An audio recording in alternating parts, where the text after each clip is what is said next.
Yes, ladies and gentlemen, boys and girls, welcome back to the Team Gullit YouTube channel. My name is Renzo and today we're bringing you the best start to EAFC 24. It's going to be the camera and controller settings. You're gonna need these to be successful in this game. But don't forget to subscribe, like, and put a comment section down below. What do you think of the game thus far?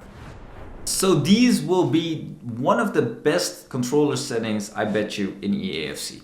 Why? Because we're gonna use competitive as a preset, and that's for me a no-brainer, but for some people you might think competitive, why should I be competitive? I just want to play for fun. But if you want to play for fun, you also like winning, and competitive is going to give you the same settings in every game mode that is available in EAFC. Because in Division Rivals, in the Weekend League, and I think even in Draft nowadays, you will be forced to use the competitive controller settings.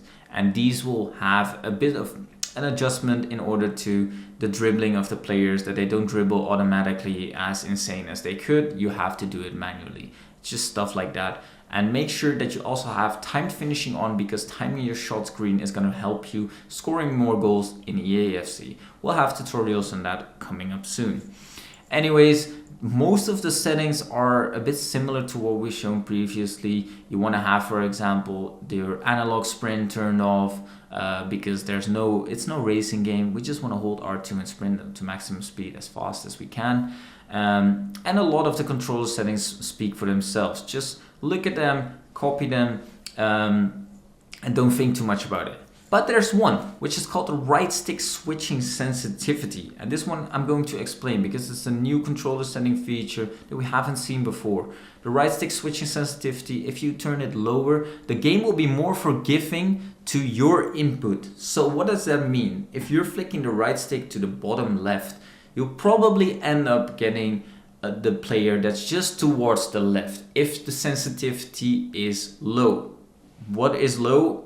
I'm guessing somewhere between 1 and 3, because the main, if you start up EAFC, it will have the setting on 4. So I'm going to go with 1 to 3 is very low. And once you go from 4 up till 6, it will probably be a bit similar to what we're used to in previous games.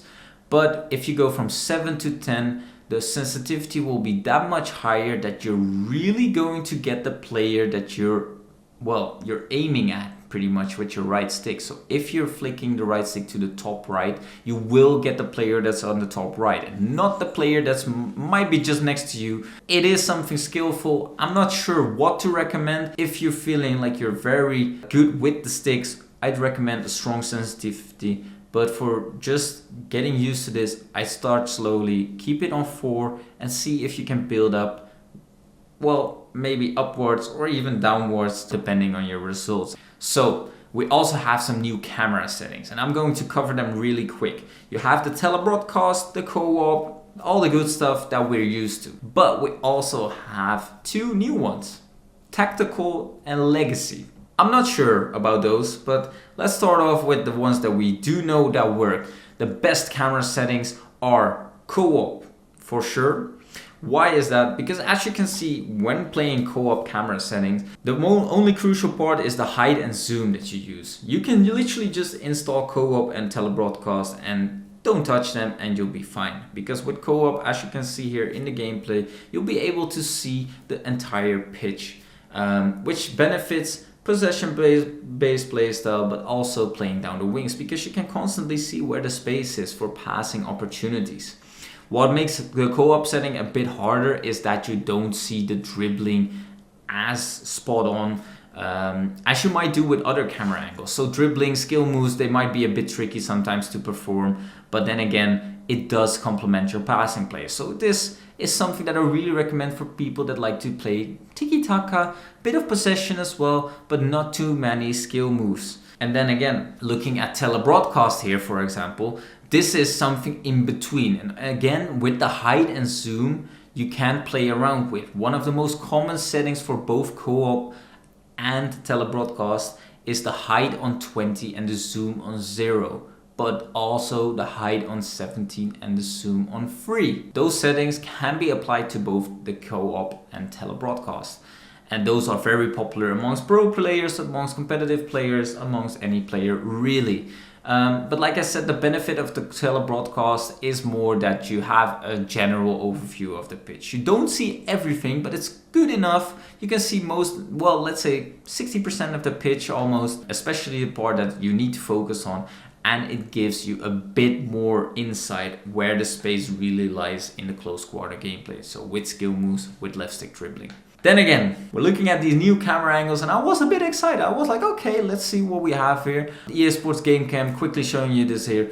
Don't use it. Please, just don't use it. It's fun. It looks nice maybe, but don't use it for competitive play. Use this for with friends, with some challenges, stuff like that. But this one was interesting for me because it's called Legacy, and I was like, hey, this looks like FIFA 15, FIFA 16, the default standard. I don't know what it actually was called, but the EAFC 24 new camera setting Legacy looks quite similar to them. What is the benefit of this? I'm not sure yet, because it looks like telebroadcast is still just a little bit cleaner. The angle is a bit weirder. It looks like the angle is a bit from the left facing down the right hand side. So I'm not sure if I would really recommend this. You can try it, but then again, telebroadcast, co-op, 17-3 or 20-0 or just default are way better. It's just simple. We have another one, like I said, tactical, and I'm honestly not so sure why they really spend some time on these camera angles, because they're just not that efficient. They might be good for some videos, some gameplay recording, but just not for this. I hope you guys enjoyed this. Camera and controller settings, the most crucial part of starting a good journey on EAFC. Hope to see you guys in the next videos. Lots of tutorials coming up. Ciao, ciao.